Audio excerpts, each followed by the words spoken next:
Hi అండి. Welcome to my channel homely heaven. మీలో first time నా ఛానల్ చూస్తే please like, share and subscribe.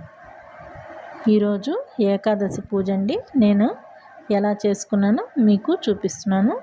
ముందుగా అయితే బయట తులసి కోట దగ్గర దీపారాజన, తర్వాత వంటగదిలో అన్నపూర్ణాదేవి దగ్గర కూడా నేనైతే దీపం పెట్టేసుకున్న తర్వాత ఇక్కడ పాలైతే పొంగించుకుంటున్నానండి. ఈరోజు ఏకాదశి కదా, కాబట్టి పాలు కూడా పొంగించేసుకుంటున్నాను. నేను ప్రతి ఏకాదశికి అయితే ఇంట్లో కంపల్సరీగా పాలైతే పొంగిస్తానండి.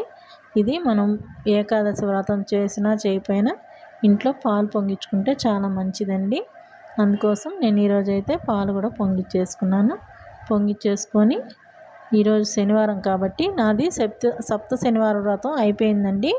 లాస్ట్ వీక్తో అయిపోయింది. నేను ముడుపు కూడా తిరుపతికి వెళ్ళి వేసేసి వచ్చేసాను. చిన్న తిరుపతికి, పెద్ద తిరుపతికి అయితే వెళ్ళలేదండి.